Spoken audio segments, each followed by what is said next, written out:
Hey guys, Footy Manager TV here. Welcome to episode number 8 of my Leeds United FIFA 16 Career Mode series. And first up here, we do get our first scouting update back from Australia. And two first guys, they're not really good enough, but Nikolai Bajic, definitely a pretty good youth player for a team in the Championship currently.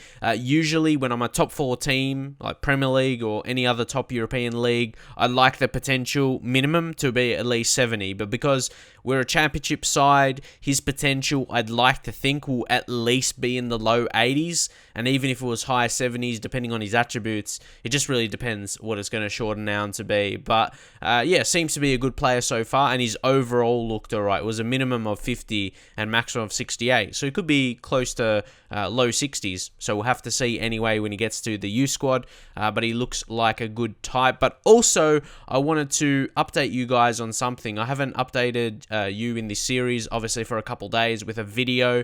Basically, because I've been pretty busy, you know, it's around Christmas. So hopefully you guys can understand that around this time of the year, I won't have so much videos coming out. And then when we get over this Christmas time and into the new year, I'd like to think I'll start uploading maybe 2 or 3 videos a day, like all my series together, you know, have 2 or 3 videos going up opposed to the 1 or sometimes 2 per day I'm trying to do now.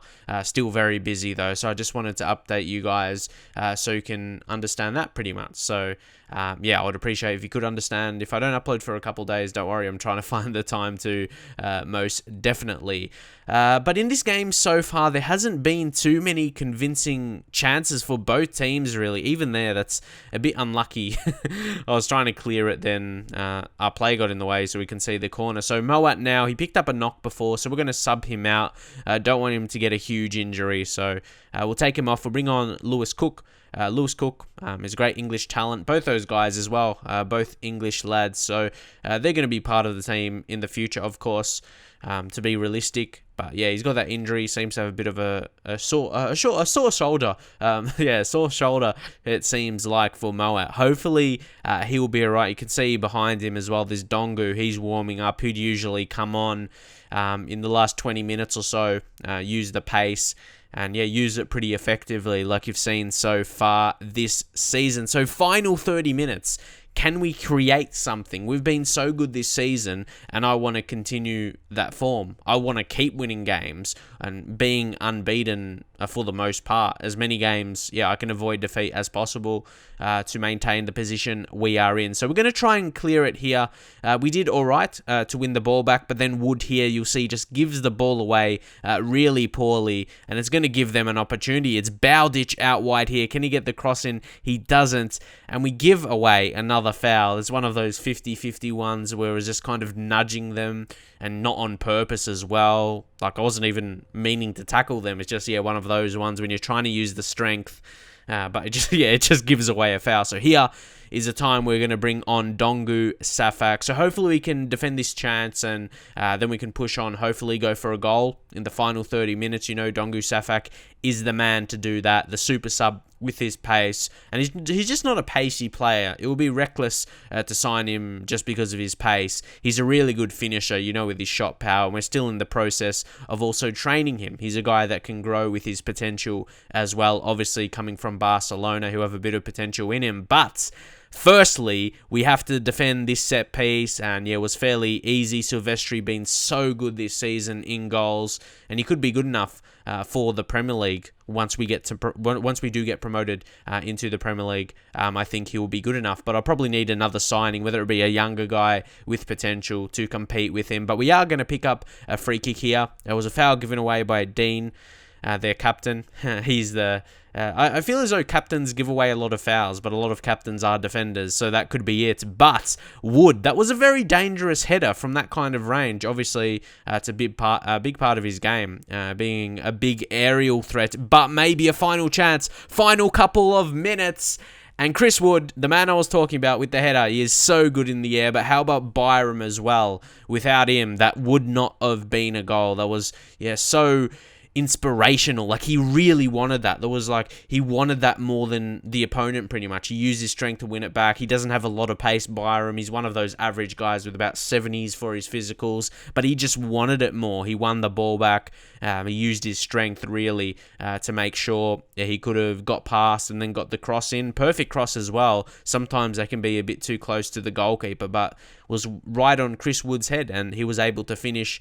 We do deserve to win that, I feel. The opposition only had one shot on target. We had a few more, so a good performance once again. Maybe you could think we stole it late, but yeah, that's what the best teams do, and we go 5 points clear from second.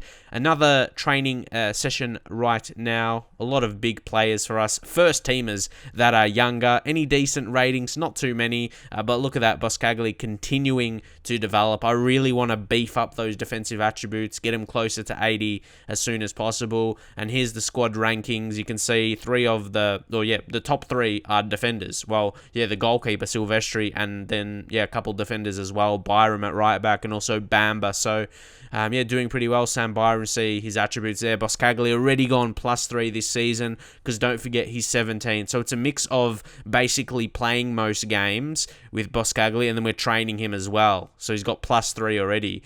I would love for his development to at least be +5 at a minimum this season, if not more than that. Dongu Safak coming along nicely. Shot power up to 79 now. Like I said, a key attribute for him. Luke Murphy +1 as well. Not too bad considering his age. There's Giuseppe Belushi. I'm not sure about his future at the club. We're signing Boscagli. Calvin Phillips, I probably want to give him a go at some point, but obviously we have quite a few central midfielders. Mowat up to 70 overall now. Talked about him. Dukara, again, probably another type. Doesn't have a future at the club. Brendan Galloway on loan, but we have a chance to sign him with the future fee. It was about 900k, wasn't it? So I think come the end of the season, if we have the money, I think we shall go for him as he's another English lad. I would like to get a lot of English players. And also you would have seen I did have the U-Scout from Australia. Well, not from Australia. I'm scouting Australia. I'll get another U-Scout maybe next season when I have the money. And then I'll scout England as well. So obviously to be a bit realistic for myself on a scout like Australian players. Obviously Mark Viduka, Harry Kewell, as I've already mentioned in this series. Also, there's something I noticed in the last episode. A couple of people were questioning if I was actually playing on Legendary, but you can also clearly see before I go into the games, it's on Legendary difficulty. So as we go into the game here, after I make my changes to the first team, of course, always need to be rotating. You can see it's on Legendary at the top there, but above the team's name, and then I click play now to play the game, and you saw the screen went blank, and that's where black, sorry. The screen went black, and that's where I just put the transition in for the editing. So hopefully you guys can understand that. But moving into this game against Middlesbrough at home, to me this has to be a win. Home games have been really good this season. We have to continue that. So Damia there defended that really well, but it is another corner, so another opportunity. Maybe put a bit more on this Murphy with the header this time, and that's going to be an own goal to Stevens, even though my player is celebrating there, you can see. But that was really a terrible own goal. Like, he wasn't like alive to it. It just came off his shoulder, Jack Stevens. So, yeah, that was pretty poor to see from them. Like, we've been on pretty good form, and that just, like, gifts us. That, like, puts us in a great position. And I thought it will make things easier. I thought we could have pushed on for another goal, but it wasn't to be, because Middlesbrough, they're on with a chance, and it's Nugent who smashes that in with the header to liven up this game.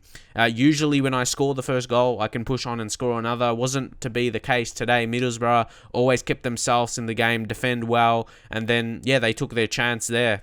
Surely Nugent was not going to miss their David Nugents. And of course, he wanted to take the opportunity to open his account in the league for this season. But unfortunately, there wasn't any other major chances for the rest of the game, and it did end 1-1. So I was pretty disappointed.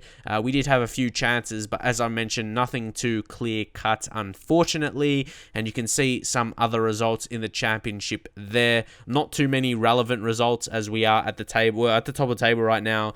3 points clear to Charlton, but we're only 3 points clear. We were 5 points clear before, so we still have to be careful. So Cardiff, see, that's what happens here. if we drop points 2 games in a row, unfortunately, we're going to be missing Chris Wood. You can see quite a few players are missing through international duty.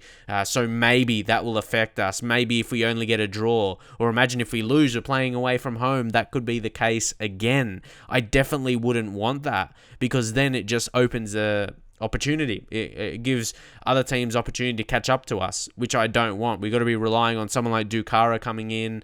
He's a lower rated striker, but hopefully he can do something. Cardiff is not a terrible team as well. They're about mid-table so far this season though, so not doing so amazingly, but they've got decent players. So we're definitely going to have to play a good game with the players we have available. Still a solid team. You've got Rolando Aarons. He's been very good this season. He's a nice little signing, and he's just dribbling past the defense. You've seen that from him all season. Unfortunately, he couldn't get the shot off though, and it's looking like it's going to be another goalless first half until Alex Mowat is on the ball and he wins a penalty there. That's a penalty every day of the week by Cardiff's defender. That's clear. Look on the replay there. Tried to challenge, didn't get the ball.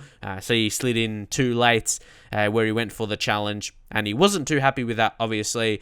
But can we take the penalty chance? I've missed a couple this season, but this time, Mirko Antonucci does not miss this opportunity as we take the lead. It's a perfect time to take the lead when it's like the last piece of action pretty much for the half. You get given a late penalty and you're like, thank you. We were going to go in a draw, but we'll take the lead just before halftime. That's his third of the season. Hasn't smashed in goals completely, but he's been a good player for us. He's played his role as a striker, not just scoring goals, but just creating as well, keeping a hold of the ball. You got to look for that. Obviously, it's hard to smash in goals on legendary difficulty as well, but here, it's Dukara. You can see his physical ability there. That's probably his best part of his game. Unfortunately, couldn't really find a man. We wasted that chance, but hopefully we can be looking for another goal. I don't want it to be like the Middlesbrough game. So Dukara, he's through now using that strength and really should have finished. Marshall did well coming up to save that, but Dukara, he's had a really good game. On a couple of highlights there, using his strength to get past. Really, really impressed with that. But there, Sam Byram stepped up, and I'm really loving this lad. And I was just celebrating like that. Can you hear me? Oh, I have no idea what that celebration is called, but he's obviously, trying to do that. And that's something I do as well. Like, I'm really motivated to do well because maybe you don't see all my comments or something, but I basically read all my comments, and every so often I get someone calling me crap or something at the game. So, playing on the hardest difficulty, I like to really vent not my frustrations, but like when I see someone like saying that and then I'm doing well on legendary, I like to get that out with my celebrations to prove that I am doing well. But I shouldn't get too ahead of myself because the game is not over yet. Kenwyne Jones scored an important goal for them because that's going to give him some confidence. Last 5 minutes of the game now to maybe go and get an equaliser. Kenwyne Jones, that's it. It's only his second goal in the league this season, but what a time to score it. They're number 9. That's his job, to score the goals. And the game is definitely not over. We have to defend the final chance. It's Amiobi. He's going to play it in. And it's going to find its way to that man again. It's Jones. Kenwyne Jones gets the equaliser, does he? No, he doesn't. He is offside. And when I was playing that, when it's those kind of ones where they don't call for the flag like right away and you believe it's a goal and it's the 90 minute, then you're just like, oh no, not this. But we're really lucky there that he just strayed offside, and we should be holding on to the points now. They should not have another chance there. I would have been so disappointed that, if that was a goal. I would have been, dropping the lead with 2 goals. We were 2 goals ahead. We couldn't have lost it from there, most definitely. So again, some pretty decent results in this episode, playing some good football and continually showing that, as I mentioned. I'm really happy with how I'm playing as well. Legendary used to scare me, but if I'm just being honest, I feel Legendary is slightly easier this year. That's my opinion, and I think it's shared by a few other people as well.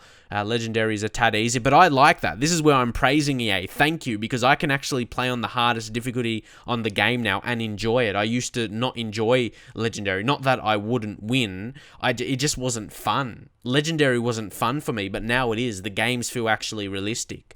So that's a good thing. So here, we're just scouting some other potential signings. There's Marchetti there. I'm not sure if we'll be able to afford him on the wages.